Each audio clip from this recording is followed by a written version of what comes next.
used Legos to build the most terrifying Jurassic World scene that I possibly could. I used red LED lights, the scariest Lego dinosaur I had, and I also included some violence because it just wouldn't be a horror scene without some gore. I started by laying down the plates that would make up the platform for outside the building. I added a little foliage but planned on including much more later on. Then I extended the base plate to create the floor of the building. I had to raise the entire thing up so I could wire these LED lights into the mock. I spent way too much money on these. Next I worked on the front design a little bit and I finished up the floor. I included some bright green as well as dark green plates to go in between the light gray floor so that it looked overgrown. After the floor was complete, I began building up the back wall. I used these clear bricks for windows and put down a lot of clear cheese slopes and clear round 1x1 plates to use for the shards of the broken window in the wall. I then began working on the front wall. I used these large sloping wall pieces to give the wall some more depth and character because having it all flat seemed a little lame. I made sure to use a ton of different textured gray pieces to make the building look very run down. The first design I built for the entrance was like really big at first and it looked more like an entrance to a castle than a laboratory, so I took it down and built a doorway which fit the building much better in my opinion. Then I started to work on the vegetation outside the building and I added quite a bit of bricks that allowed me to attach leaves to the sides of the wall, like headlight bricks and stuff like that, and I think this looked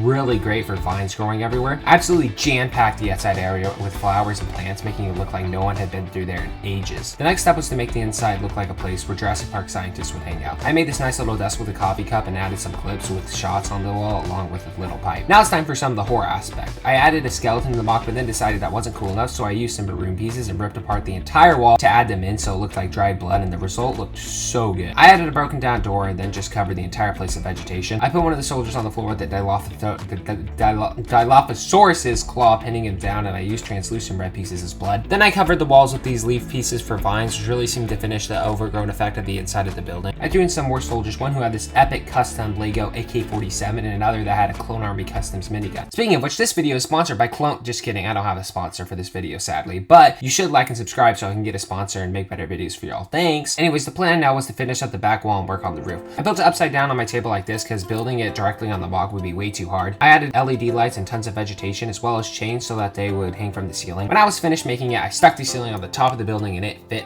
perfectly. I threw a bunch of smooth tiles on the top of the wall along with some studded plates so that I could take the roof off and on easy. I pinned the extra wires to the side of the building so that it looked like they wouldn't be everywhere, making the mock look messy. Then I started on the top of the roof. This was really hard to do and it kept breaking because I hadn't made the roof sturdy enough to be built on, but I managed it even though it was hard, and I outlined the entire thing and added some mechanical boxes and stuff on the top, making it look like a laboratory building roof. Also, the reason I've had these hand braces on is because I've had carpal tunnel syndrome for the past like multiple months, and that's why I haven't uploaded in like forever. Sorry about that, guys. I finished up the roof and added wires, satellites, and a lot more vegetation to it. The only problem was my supply of plants was rapidly running out, so I had to be creative and try my best to cover the entire roof. But in the end, I was able to get it done, and I think it looks really good. But the whole point of this build was to make it a creepy horror scene, so I waited till night, turned off my lights, and flicked on the mock's LEDs, and this was the result.